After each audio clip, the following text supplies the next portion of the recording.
All right, so this video is to take you through the problem set and with the answers. There is a PDF, a file, which is a quick, if you just need a quick look at what the answers are. But this will walk you through each problem. Feel free to skip ahead or back, whatever helps you to get the information you need. So you won't be able to read the problem itself, but you have the problem set in front of you, hopefully. But this first problem said, a line in the coordinate plane has an angle of elevation of 53 degrees.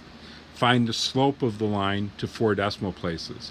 Well, what we've seen through our notes is that the tangent of the angle is going to be the slope. So I'm going to draw a little picture, and then we'll see. So an angle of elevation means that if this is my horizontal line, that I'm going to be looking up from that. So I'm going to be looking up, and this line has a positive slope because it's an angle of elevation, and this is 53 degrees. So I want to find the slope. Doesn't matter where I draw this other line for the triangle here, but I know that this would be the rise, and then this is the run. And remember, the tangent is opposite over adjacent. The opposite side over the adjacent, which in this case is rise over run, which we know is slope. So this is just the slope. So all I have to do is take my calculator and do the tangent of 53 degrees, and I will have my answer. So that turns out to be 1.3270. Now again, it continues on. If there's more decimal places, 4, 4, 8, 2, 2, and that would keep going, but we're only going to 4 decimal places. The other thing to remember, if you did get a different answer, make sure that your calculator was set, the mode was set to degrees, not radians. Problem 2 is very similar, except for it's talking about an angle of depression of 25 degrees. So a line in the coordinate plane has an angle of depression of 25 degrees. So I'm going to draw my horizontal line. Remember, angles of elevation and depression are always relative to the horizontal. And this time I'm looking down. So we're looking down, and the angle that I'm looking down at is 25 degrees. You could kind of picture like my eyes being right here. And instead of looking straight ahead, I'm looking down. And so then we're going to draw a triangle again. You don't need to draw the picture, but I just think it's useful. This would have been the rise, and then this would be the run. And so again, the opposite over adjacent is rise over run, which is the slope. So the tangent of 25 degrees would be the answer to this. But notice my line is going down. And so in this case, the slope is going to be negative. So it's going to be the opposite of the tangent of 25 degrees, or negative tangent of 25 degrees. And then that answer is negative 0.4663. So it is a little less steep than negative 0.5. So negative, it's, down 1 over 2, but not quite. It's going down a little less than 1 for every 2 that it goes over.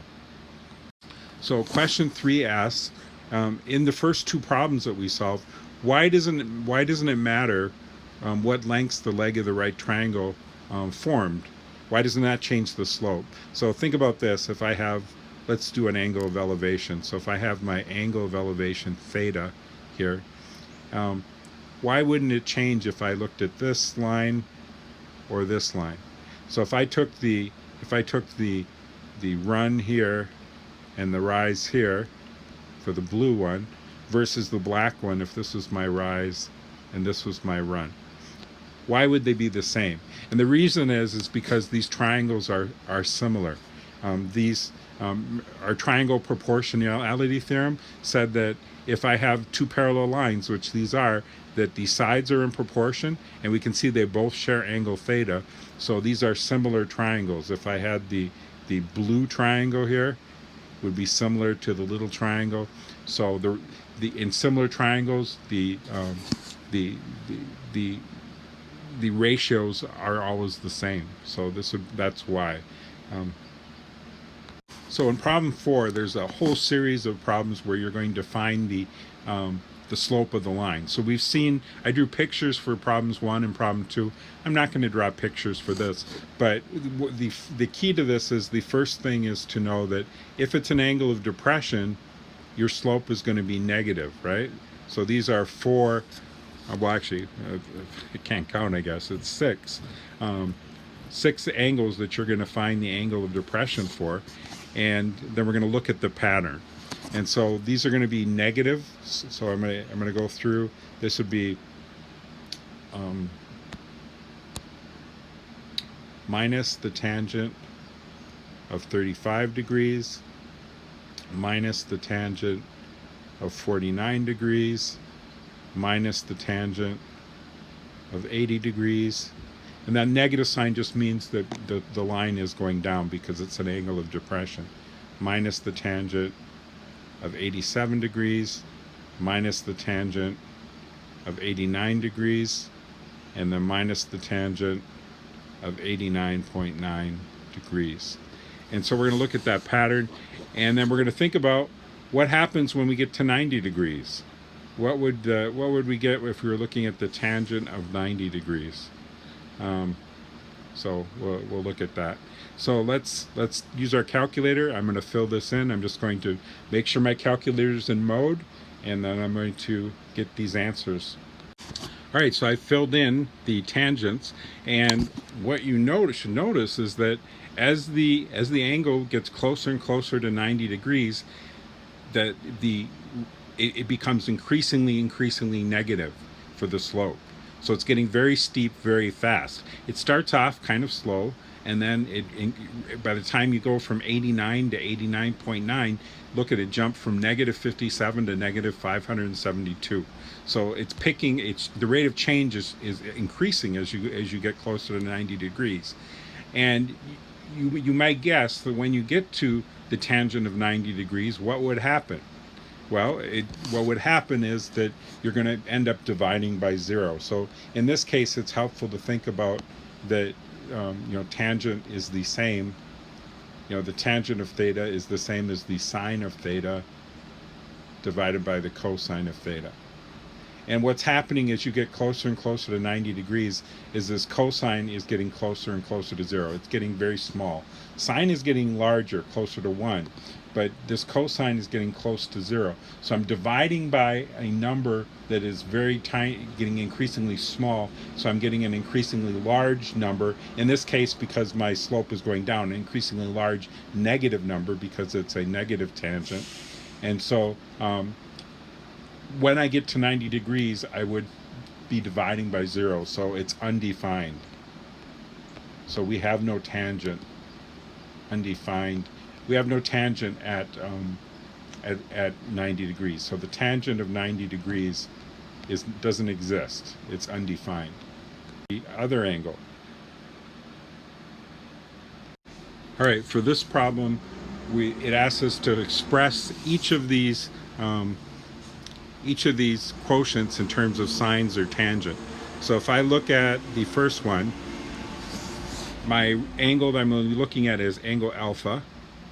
And it's asking me to find how would I get 4 divided by 2 times the square root of 13. And so that would be, if I did, this would be my denominator and this would be my numerator. So I'm going to have adjacent side, which is 4, over the hypotenuse, which is 2 square root of 3. So for A, that's going to be adjacent over the hypotenuse, that's cosine. So this would be the cosine of alpha equals 4 over 2 square root of 13. It also asks us to put it in simplest terms. So there's two things. One, I can divide by 4 by 2, but also I have a radical in the denominator, so I'm going to get rid of that. I'm going to put the square root of 13 times the square root of 13. And so my answer would be, this would be 4 divided by 2 is 2.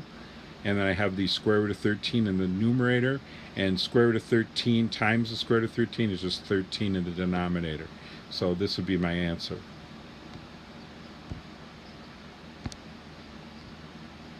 For B, I'm looking at angle alpha again. So I'm looking at angle alpha. And angle alpha, and I'm doing 6 divided by 4. Well, that's the opposite side over the adjacent side. So that's going to be tangent. So we're going to have D is going to be opposite over adjacent. So that's tangent of alpha, and that's going to be 6 over 4. Again, it wants us to reduce, so that's 3 over 2.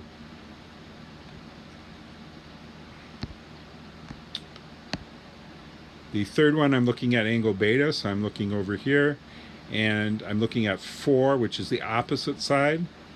So 4 is the opposite side to beta, and the hypotenuse, which is 2 square root of 3. So opposite over hypotenuse, that's going to be sine. So for C, we have opposite over hypotenuse. So we're going to do sine of beta equals 4 over 2 square root of 13. Now notice, these are the complementary angles, right? So the cosine of alpha is the same as the sine of beta. So you should see that that's the same answer we got for A. So we can write the simplified answer is going to be the same. It's going to be 2 square root of 13 divided by 13. The last one that we're going to look at is D, and D is angle beta. So we're looking at beta, and I'm looking at 4 over 6. So that is the opposite over the adjacent. And so for D, opposite over adjacent, you can see that's what we did for the other angle as well. Opposite over adjacent, that's going to be tangent. And so we're going to have the tangent of beta, and the tangent of beta is 4 over 6. Notice that is the reciprocal. So it's the reciprocal to the other angle, and it's going to be, when I reduce that, it's going to be 2 over 3. So the reciprocal, if two angles are complementary, their tangents are reciprocals. 3 over 2, 2 over 3. So this problem, this triangle is supposed to represent a roof of a house. And we can see that this angle that we're looking at is 22.5 degrees. And they define, there's a term when they build, apparently, called the pitch of a roof. And the pitch is a fraction that describes the slope out of 12. So we don't know what the numerator is, but the denominator is always going to be out of 12 when we're talking about pitch. Why 12? Probably because that's the length, 12 inches in a foot. And so how much does it go down for every 12 inches in, every foot in length, horizontally? And we know already how to find the slope of this line, right? So this is, you could think of this as an angle of elevation, right? But it's just the slope of this line. And so the slope is the tangent of that angle. And so we know that this pitch is going to be equal to the tangent of 22.5. And so then we just need to solve this. So x is going to be 12 times the tangent of 22.5. So if we do that to 4 decimal places, it's 4.9706, and I'm just going to round that because this was in whole numbers. The 12, I'm just going to say that's the pitch of that roof is 5. So that means, what did that mean? It means that the slope goes up or down depending on the direction you're talking about, 5 inches for every 12 inches that it goes over. And, so this would give a builder, maybe a roofer was going to go on your roof, they would know what kind of safety equipment to build, right? If it's really steep, if it has a really high pitch, then maybe they need ropes to hold them on the roof. Maybe, in a roof like this, maybe they could just go up there and walk around without any safety equipment. The next thing they want you to do is find this distance along one of the sides of the roof. And so we can kind of visualize a triangle here, right? And so this is the adjacent side, which makes up, they tell you that this length is 36. So this adjacent side of this little triangle here that I'm looking at is 1/2 of that. And so that would be, this adjacent side is going to be 18. And I don't know this top side, I'm going to call that y. And so here I'm talking about the ratio of adjacent over hypotenuse, which would be cosine. And so to solve this problem, find y, I'm going to do the cosine of 22.5 degrees equals adjacent 18 over hypotenuse, which is y. Now remember, when you're solving this, that you're going to be multiplying y, so you're going to have y cosine of 22.5 equals 18. Then you're going to divide by cosine of 22.5. So essentially all that happens is the cosine and the y change places. And so my answer is going to be y equals 18 divided by the cosine of 22.5. And so I get 19.4831 if I round to 4 decimal places. Of course, that was way too much. So I'm just going to say that this y is 19.5. And what's our units here? Feet. So 19.5 feet. All right, so I'm going to read this problem to you, and we're going to see if we can draw a picture. When you don't have a picture and you can draw one, it's always good to draw one, a diagram. So this says an anchor cable supports a vertical utility pole forming a 51-degree angle with the ground. The cable is attached to the top of the pole. So it sounds like we need a pole. So here's my pole. We need the ground, which I'm going to make in green. And there's a cable. I'll make that blue. So this cable is securing the top of the pole to the ground so that it doesn't tip over. Then it says that the cable and the pole make a 51-degree angle. So here's the cable, here's the pole. So this angle right at the top is going to be 51 degrees. And it says the cable is attached to the top of the pole. If the distance from the base of the pole, so here's the base of the pole, to the cable is 5 meters. So this is a distance of 5 meters. And they want to know how tall the pole is. So I want to know how tall that pole is. So we're going to do everything in relation to 51 degrees. Of course, this is a right triangle, right? Because it's vertical, a vertical pole. And so I know the opposite side, and then this is the adjacent side. So I'm going to use tangent. So the tangent of 51 degrees is the opposite side, which is 5 over x, which is the adjacent side. And again, remember when you're solving something, so I'm going to multiply by x.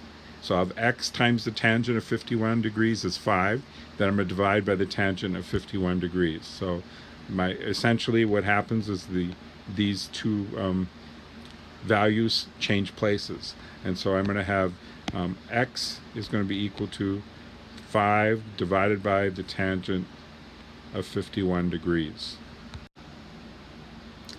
And so this is going to give us 4.0489, and that's more units than we want. So this is, notice that this is in 5, they didn't give us any decimal, so that we're going to say that this is 5 meters, and the height of the pole is going to be 4 meters. So the pole is 4 meters tall.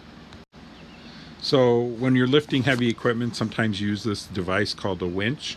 They give you this picture here, and they tell you the angle of elevation is 42. What this would be that this would be a cable, and it goes around this, and it holds something heavy. Like maybe you're going to use a crane to move some heavy equipment around. And then it gives you this length along the bottom, which is 14. So from here, actually I wanted to use the pen, not the highlighter. From here to right where the cable would come down is 14 feet.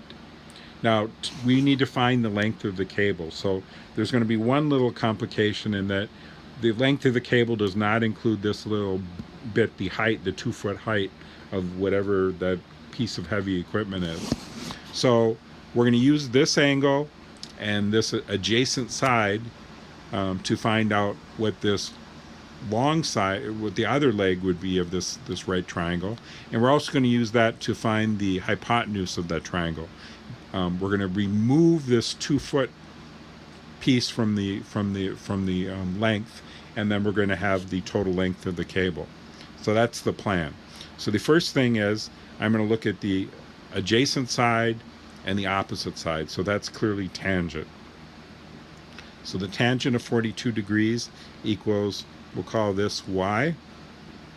And so this would be the opposite over adjacent, so it'd be y over 14.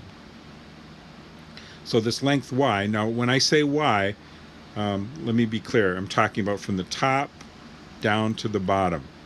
So that's going to be length y.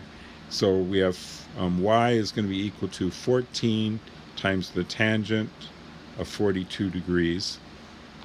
And I rounded the answer to 1 decimal place, so that's 12.6 feet. That means that the length of the cable, so this is 12.6, but the length of the cable, I have to remove this 2 feet. So this length right here, from here to here, which is what I really want, is going to be 10.6, because that's cable length. The other thing I need to know is this hypotenuse. And so if I know the adjacent side, which is 14, and want to find the hypotenuse, adjacent and hypotenuse, that's going to be cosine. So we're going to use the cosine to find that side. So we're going to do cosine of 42 degrees is the adjacent side, which is 14, divided by, we don't know what this is, so I'm going to call it z over z. And so again, I'm going to switch places here with this. I'm going to multiply by z, then divide by the cosine of 42. And so we're going to have z, our hypotenuse, is equal to 14 divided by the cosine of 42 degrees. And that works out to be 18.83, so we're going to just say 18.8. So this is 18.8 feet. And so our answer is going to be 18.8 plus 10.6. That's how much length we have to that cable. So 8 and 6 is 14. That's 9. So it looks like 29.4 feet is the answer.